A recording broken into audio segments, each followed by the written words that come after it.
welcome to Allie's Annotation. My name is Allie. Now let's talk about some books. Today we're going to be doing my September reading wrap-up. A little bit late, but that's all right, because I had a really good reading month in September. Honestly, I think due to participating in a readathon. I've really been enjoying readathons lately, just participating with people in encouraging each other to read and sharing about our reads. And honestly, it's kind of holding me accountable for making sure that I actually write the reviews that I want to write. So I've been having a really great time. And in September, I participated in the Mystic Falls Readathon hosted by Nell's Next Chapter. So I had a great time and I read some great books. So let's talk about them.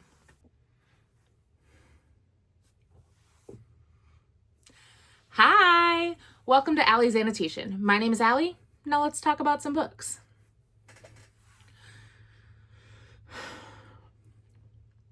This month it is down at a 3.64, and we'll talk about why. This month's first book was 9 Month Contract by Amy Daws. I actually read this series a little bit out of order. So Amy Daws has a main series, Wait For Me, Interconnected Standalones. The last book in that series is the spin-off that started this series. And I've read the second book, which is 7 Year Itch. And so this one, 9 Month Contract, I came back to read because it actually fulfilled a prompt and I really enjoyed the 7 Year Itch. So I got to read it and it was a great time. I think that Amy Dawes' romance is very good for if you are just wanting to have something that you know you're going to have a good time reading. They're really good for kind of a little bit of that like almost escapism romance. If you are dealing with stuff that is really stressful, reading her books is just, it makes my brain happy. And so I had a good time reading this one. If you are really into tropes for like found family, it does have forced proximity, it does involve pregnancy, 9 Month Contract. And so I think that if you're just looking for something that is going to be a happy romance that will give you what you're looking for, this is it. I rated it at 3.5 stars. It was a good time read. And so if you're interested, you can go ahead and pick it up. Next up, I did get moving along in the Bridgerton series. So I read An Offer from a Gentleman, which is the third book in the series. I have these editions that have 2 stories per book. So this one, there we go, is Benedict and Colin. So I read Benedict's story. And I am really enjoying reading the series because having seen the 3, seasons that are out on Netflix right now, the previous 2 books, which already have seasons out on Netflix, it was, interesting to read after seeing it. But Benedict's story was the first one that I've read before seeing what Netflix will come up with. So I'm really excited for that. And that means I'm really excited to get to read the rest of the books before Netflix, catches up with me, which they won't. It's been very slow development there. I will say that in terms of just Bridgerton stories in general, this one wasn't my favorite. It does have a little bit of play on the Cinderella story at the beginning, which I didn't find it was true for the previous 2 books. Like they didn't yell fairy tale at me, but this one was like, oh, it's a Cinderella retelling. And I ultimately just felt like, I don't know, I wasn't as drawn to Benedict and Sophie personally. So for that reason, I still enjoyed it. I really like Quinn's writing style. She's really, honestly, she's funny in a very understated way. So I rated this at a 3.25 stars. I enjoyed it, and I'm still going to continue the series.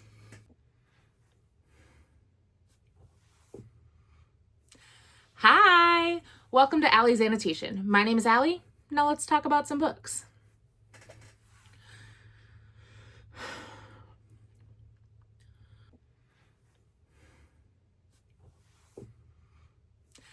Hi, welcome to Allie's Annotation. My name is Allie. Now let's talk about some books.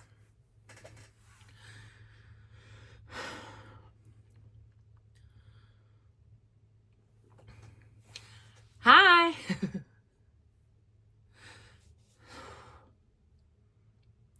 Hi.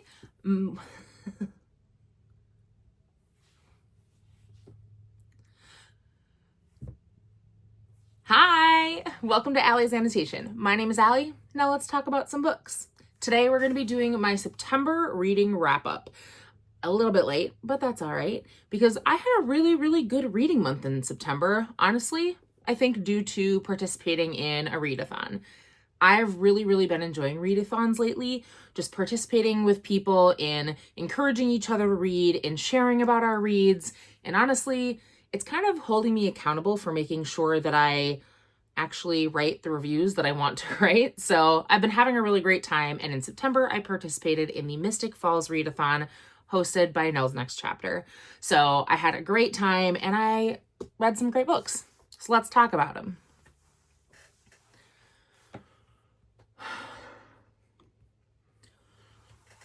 For this month's stats, I read 14 books total for a total of 4,860 pages, which is awesome, but my average rating this month did drop a little bit. Usually it's up around a 4.25. This month it is down at a 6. This month it is down at a 3.64. And we'll talk about why.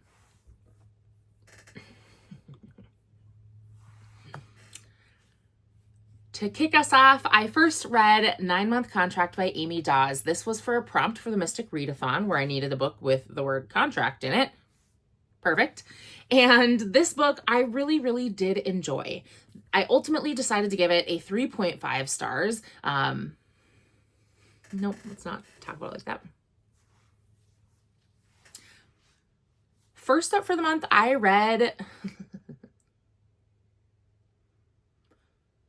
First up for the month, I read 9-Month Contract by Amy Daws. I've actually already read the second book in this series. It's kind of like interconnected standalone romance. And I had a prompt for the readathon that this one fulfilled. So I'm really glad that I read it. I thought that this was pretty good. I will say I don't think I felt as emotionally attached to these characters. Hi! Welcome to Allie's Annotation. My name is Allie. Now let's talk about some books.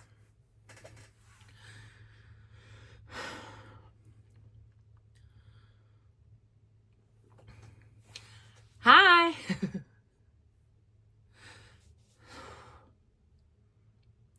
Hi.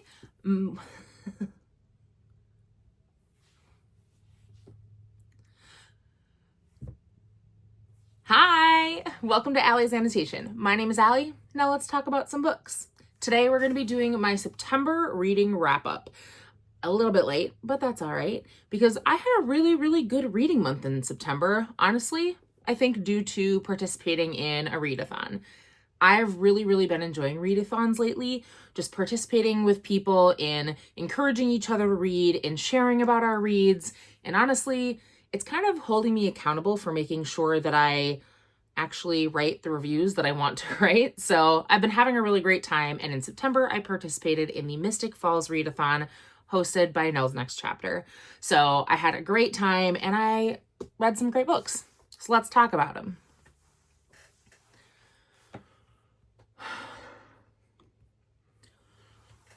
For this month's stats, I read 14 books total for a total of 4,860 pages, which is awesome, but my average rating this month did drop a little bit.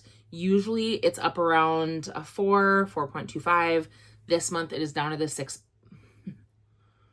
This month it is down at a 3.64. And we'll talk about why.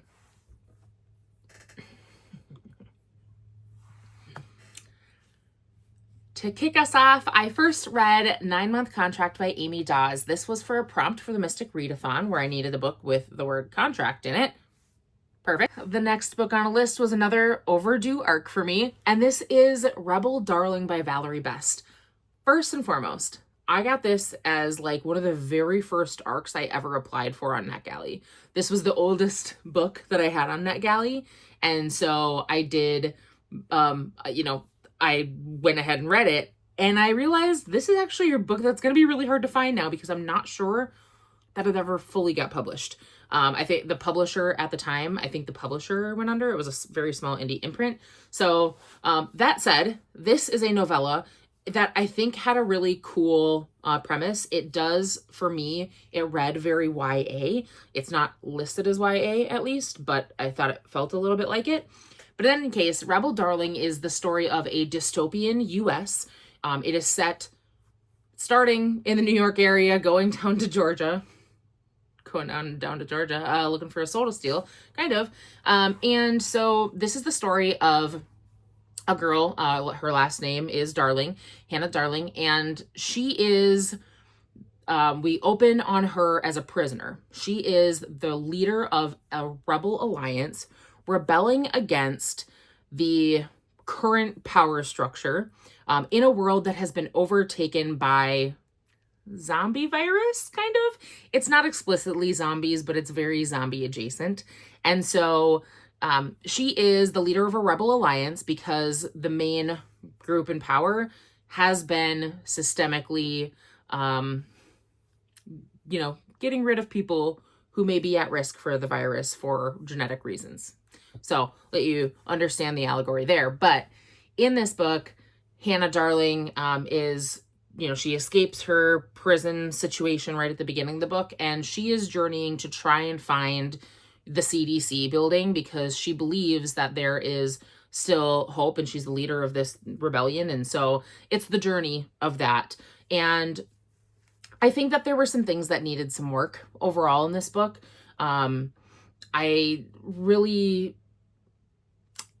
I felt like there was, I don't even know how to say it. The writing style for me did not hook me the way that I wanted it to. It almost was a little too gentle because this is listed as an adult dystopian fantasy sci-fi, and it read very YA and almost even a tiny bit middle grade for me. That's not to say that the content was YA and middle grade, but the writing style felt like it. And because of that, some of the sections of the story that were supposed to feel more urgent just didn't for me. That said, I did really like the way that the author presented PTSD and traumatic brain injury disability. I obviously cannot speak to those things myself, but I think the author did a really nice job showing you what the character's experience was without telling. And so that part was really nice. I'm going to give a trigger warning that the beginning of this book, like the opening scene, has a depiction of a sexual assault, which is not listed anywhere. So heads up, if you're interested in looking for this one to read, that does happen. I rated this one as like a flat 3 stars because there were things that I really, really liked about it. And then there were some things that I didn't love as much. And so I was very middle of the road for this one. Next up is another arc from NetGalley. I have so many to get through. And this is Honey and Heat by Aurora Palit. This, honestly, I read this nearly right after I read Not Safe for Work by Nisha J. Tooley, and they are real similar vibes. This book opens with a one-night stand between a woman who is struggling at work. She's trying to be named her dad's successor to her family company, and so she has been striving to be like the perfect employee. She needs to let out some steam, and so she has a one-night stand with Mr. McCarty, who then walks into the office the next day. And is now one of her coworkers. And not only that, he's been named as her dad's successor, kind of like unofficially. So the book has a lot of that like workplace, forbidden romance tension coupled with kind of that one night stand and then forced proximity. And what I think was unique about this one is that it really talked through the struggles of like familial expectations, because our main character, her mom wants her to settle down, raise a family, and she's been driving toward this career for a very long time. So it explores kind of her personal internal journey with that and working through that family dynamic. And so I thought that was really, really nice to see reflected. And then it also had really nice representation in it for the characters' backgrounds and their cultures. So I liked that a lot. And it was really good. I rated it at a 3.75. For this one, we have a little bit of like late afternoon sunlight streaming in to make it glow, which honestly is fitting because the next book that I read was A Tempest of Tea by Hafsah Faizal, and I loved this. I didn't expect to love it, and oh my God. We open on our character, Arthi. Arthi is a criminal, and I'm going to say she's a criminal with the same ethical code as like Robin Hood. She's not being a criminal to be a criminal. She's being a criminal because she lives in a society that is... This book is an allegory for the British Empire's colonization of like India. And so like she is in this story, she comes from an island nation. She is darker skin toned. And so this whole book has that allegorical thread throughout it. And she knows that the system is not kind to everyone. And so she is a criminal with a heart, and we love her. Anyway, Arthi runs a tea house, a Tempest of tea, and it's really hard to see. It's getting brighter. The sun is out. And so she runs a tea room that at night is also a blood house, because in this world there are humans and there are also vampires, and they do technically coexist in this society, although vampires are significantly looked down upon by the current monarch in power. And throughout the story, Arthi is given a proposal for a heist to participate in. It's kind of a situation where it's like she is in a situation where she needs some leverage, and somebody says, hey, if you pull off this heist, that could be your leverage. And so it's the story of this heist and this crew of outcasts that she pulls together. And I ate this up so bad. I love the way that throughout this whole journey, there's a lot of political intrigue. There's a lot of, working pieces and hints that Faizal dropped in, that, we'll talk about the sequel in a little bit because I read that too. And a lot of the hints made me feel like I knew what was going on. I'm reading this book, I'm halfway through, I'm confident that I can see where some of the things are going. And Faizal does let the reader be right about a couple of things. She gives some foreshadowing hints that will make you confident, and then she will obliterate you with a plot twist that you could not have seen coming. And so I thought that was really interesting, because usually either things can be too predictable, where it's like, okay, I know where the book is going, or it can be a situation where the plot twist was so far out of left field that it felt like the author retconned it in and didn't plan for it. This felt like Faizal knew exactly what she was doing and purposefully misled you or gave you that false confidence to heighten the impact of the main twists. And so I thought that was really interesting and a great way to like really hook a reader. So I did really enjoy that. The writing style gives off very much like steampunk / prohibition vibes. And I will say that if you're listening to like just the audiobook, you might have to slow it down. I usually listen to audiobooks about like a 2.25 speed if I'm just listening, and a 3 if I'm listening and reading at the same time. I had to slow this audiobook down to like a 1.5 because a lot of the language it's immersive. Faizal did a really good job of making sure that not only the character's language, but the narrator's language matches the setting. And that will throw some readers off. It threw me off a little bit until I had, kind of gotten my bearings. So I'll just say that. Ultimately, I loved the characters. We get multiple POVs. I understood motivations. I got invested in characters. I loved this. I marked it at a 4.75. It's a book that I think will get even better on reread, so I can see it being bumped up in the future. After I read A Tempest of Tea, I had to read A Steeping of Blood by Hafsah Faizal. This is the second book in the series. It is a completed duology, and I loved this one too. It was just, I just really liked it. I had a great time reading. I read this one. I got an ARC copy, and I'm so glad that I had this ready to read, because I think that I would have been extremely upset if I'd finished the first book and had to wait. So if you haven't read them yet, great. You don't have to wait either. Amazing. And so this book, I don't want to give a synopsis because it will absolutely spoil what's going on. I will say that the first book has like a cliffhanger that you're like, oh, okay.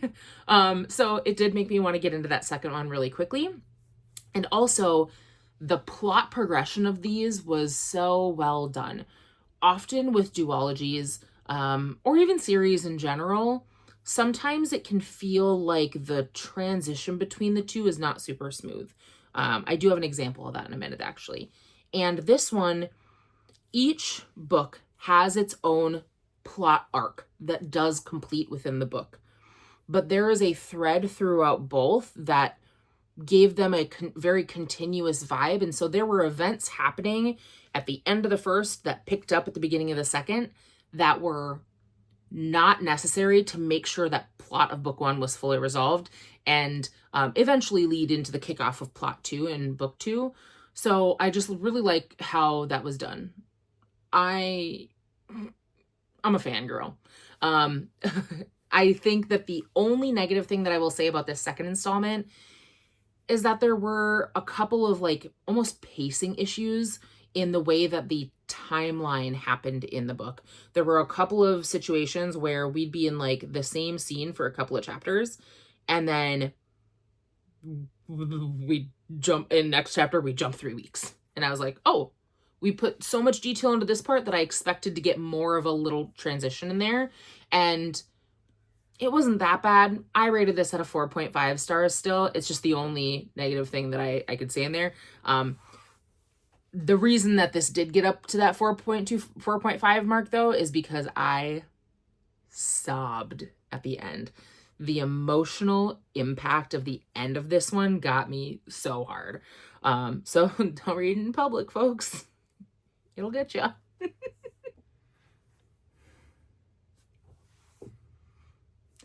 Hi! Welcome to Allie's Annotation. My name is Allie. Now let's talk about some books.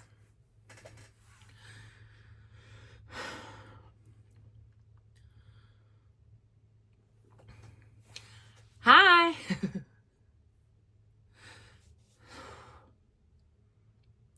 Hi!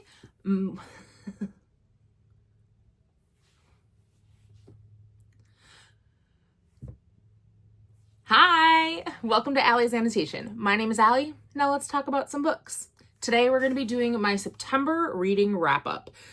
A little bit late, but that's all right, because I had a really, really good reading month in September. Honestly, I think due to participating in a readathon. I've really, really been enjoying readathons lately, just participating with people in encouraging each other to read and sharing about our reads. And honestly, it's kind of holding me accountable for making sure that I actually write the reviews that I want to write. So I've been having a really great time. And in September, I participated in the... Hi! Welcome to Allie's Annotation. My name is Allie. Now let's talk about some books.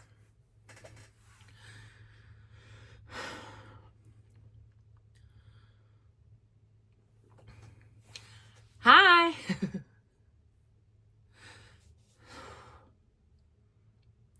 Hi!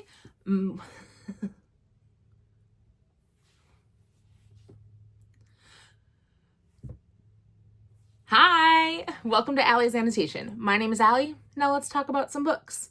Today we're going to be doing my September reading wrap-up. A little bit late, but that's all right, because I had a really, really good reading month in September. Honestly, I think due to participating in a readathon. I've really, really been enjoying readathons lately, just participating with people in encouraging each other to read and sharing about our reads. And honestly, it's kind of holding me accountable for making sure that I actually write the reviews that I want to write. So I've been having a really great time. And in September, I participated in the Mystic Falls Readathon hosted by Nell's Next Chapter. So I had a great time and I read some great books. So let's talk about them.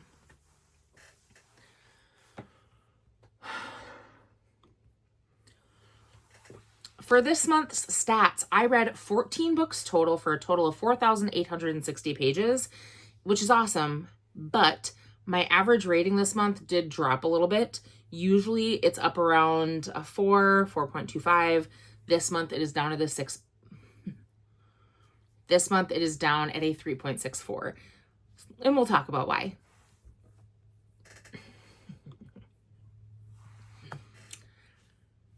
To kick us off, I first read 9-Month Contract by Amy Daws. This was for a prompt for the Mystic Readathon where I needed a book with the word contract in it.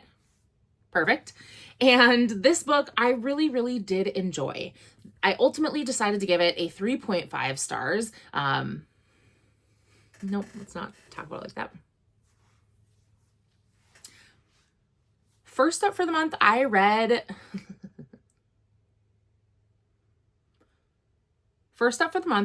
Nine Month Contract by Amy Daws. I've actually already read the second book in this series. It's kind of like interconnected standalone romance. And I had a prompt for the readathon that this one fulfilled. So I'm really glad that I read it. I thought that this was pretty good. I will say I don't think I felt as emotionally attached to these characters. And so while it was good, for me, it doesn't have anything that made me go like, oh my God, wow. I did have a great time reading it. I really enjoyed it. I'm definitely going to be reading the other books in this series. This is actually a spin-off series, so I'm going to go back and read the main one, but I did have a good time. I ultimately rated this at 3.5 stars.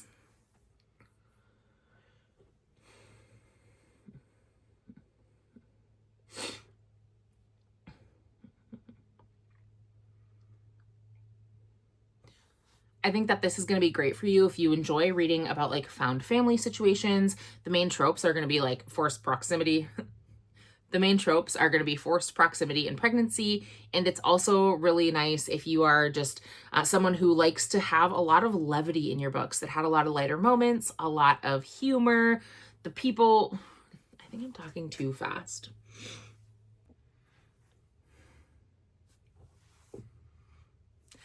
Hi, welcome to Allie's Annotation. My name is Allie. Now let's talk about some books.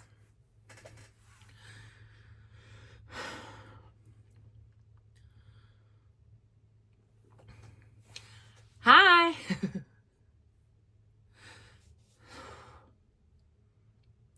Hi.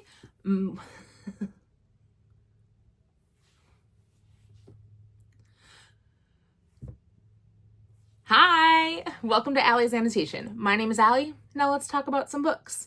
Today we're going to be doing my September reading wrap-up. A little bit late, but that's all right, because I had a really, really good reading month in September. Honestly, I think due to participating in a readathon. I've really, really been enjoying readathons lately, just participating with people in encouraging each other to read and sharing about our reads.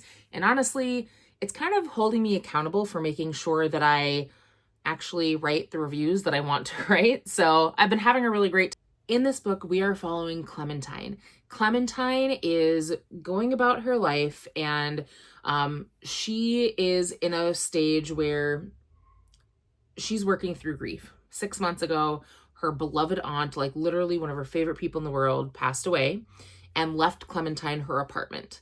And so we enter like a couple weeks after Clementine has finally decided to move into the apartment, and she comes home one day to find a man in her apartment, and she's like, hold on, what's going on? And so as she meets this man and he's explaining to her why he's there, her aunt said that he could, sublet for a summer. She realizes that this story she was told about this apartment, this myth that it is a magic apartment, is actually true. And this apartment has a slip in time, a 7-year slip, where at some specific points in time, you can enter the apartment and be 7 years in the past or 7 years in the future, depending on what's going on. And so she realizes that this man exists 7 years in the past where her aunt is still alive, and she steps into the apartment with him and steps from her present into the past with him. And it is this story of how they get to know one another and how she's honestly working through how to keep pursuing happiness when such a huge part of the happiness in her life is left, working through the grief of that. And the way that grief is portrayed in this book is beautiful. I'm literally like, I'm tearing, I'm getting goosebumps right now. I'm tearing up thinking about it because it was just it was beautiful. I loved it so much. I just thought it was so well described, so well executed, talking about the feelings of navigating grief and how it hits you in waves. And I loved it.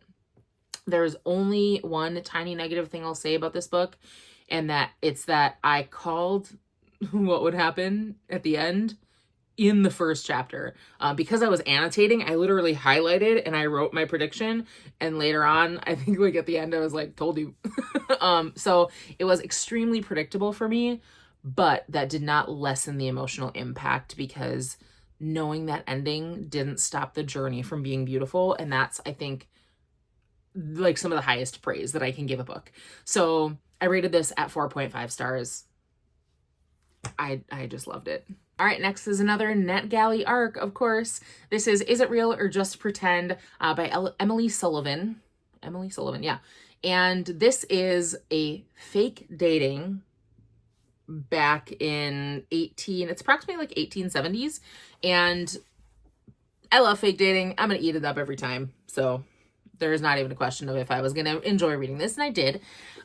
This follows... It's supposed to be like almost like a Sabrina retelling that's gender swapped. I have never seen the movie Sabrina, so I don't know. But it follows Lucien, who has been abroad in Paris for 5 years, returning home to look for a job and get back on his feet because a business venture went poorly in Paris. And so he gets home, and his dad and both of his parents were working in the household of this wealthy family. So his dad is the coachman, his mom was the cook before she passed. So Lucien's returning home, not only to his parents, but to the family that his family has served their whole lives. And so he arrives home, and the daughters of the family greet him, and they're like, oh my God, you have gotten handsome in the past 5 years. You know, he was 18 or something when he left, comes back and he's 23, 24, and they're like, you're a man now. So he gets home and he's talking to, the youngest daughter who he has had a huge crush on his whole life. He's still getting butterflies. And then he notices that when he looks at the older sister, who he did not usually have a crush on, he's feeling something new that he hasn't felt before. So the female main character in this is Alexandra. Alexandra is the oldest daughter in the 1880s, and she has a mind for business. She has been extremely fortunate to have her father allow her to work in the family business for her basically her whole life. And so she's struggling against a lot of the gender norms of the time. She does not have time for romance, but the board of the company does not think that she can do this without a man. And then a man walks back into her life, and damn if it isn't a perfect time for fake dating, fake courting, technically. And so this happens the way that fake dating does. Lucien and Alexandra are both like super flawed characters. Alexandra, I think, was way more flawed than Lucien was. And I liked them getting to grow and develop and like nurture each other in that way. It was really sweet. I think that it didn't have a huge emotional impact for me. Didn't have like high stakes, but I still really enjoyed it. So I gave it a 3.5. The last book I read in September was When Among Crows by Veronica Roth. First, this is a Veronica Roth stan space. So if you don't like her, I'm sorry. I love her. I really love Veronica Roth's writing, not only Divergent, which I did end up enjoying, but I think her other works, her adult works, are better. And so I have been wanting to read When Among Crows for a long time. I have the arc of the next book in the series, To Clutch a Razor, and so I wanted to get this read. And this cover, When Among Crows, look at this little like priest-looking dude holding a sword with the sun in the background. I read the inside of this cover, the description of it, and it read, when you read the description, I don't even know how to say this, I'm like babbling. When you read the description for this book, it reads very much as like a more cerebral folklore retelling that's a little bit more, I don't know, nebulous, a little bit less tangible. And so I was like, okay, like I'm gonna have to, it's short, it's a little baby novella, but I'm gonna have to put in some mental work for it. What I did not expect is that this is an urban fantasy. This is monsters living among us on the streets of Chicago. This is Baba Yaga, the legendary witch Baba Yaga, has a house that is sitting on top of a Harold's chicken shack. So amazing thing there. But this story follows Polish folklore of monster hunters, people who are raised to be the knights that champion humanity and fight the monsters of the world. And in this world, it's not just Polish folklore monsters, it is folklore monsters from all cultures exist. Some of them are the one thing that has multiple names from different cultures, but they all exist. They immigrate with regular immigration patterns. And so we have a large Polish community in Chicago, and we follow the story of this monster hunter who is seeking something and needs to enlist the help of a couple of monsters to help him. It does have a little gay romance, which I was not expecting. I didn't expect so much about this book. I wasn't expecting that, but I loved it. And it's just so unique. And I think that Roth is so smart about her fantasy world building in her novellas because there is so much about this world, but because she has set it in a place that is familiar to us, she did not waste any time explaining like what we're seeing in the streets of Chicago because she's relying on you having that referential knowledge. So instead, she has devoted her time to the magical world building instead and the character work, and it shows. I loved, I don't know even what I'm trying to say. I loved it. I really enjoyed it. I rated it at a 4.25. And so next up is the second book for sure. For sure. So there you go, 14 books that I read in September. I'm really proud of myself and how I've been staying accountable to keeping on top of reviews, working through some books on my physical TBR, and I've just been having a really, really good couple of months reading. So here's to that continuing. And I would love to know below if you have read any of the books that I read this month. I'd love to know your thoughts. I'd love to know if you agreed, disagreed, any of that. I'd really appreciate a follow and a like on the video, and I will see you next time.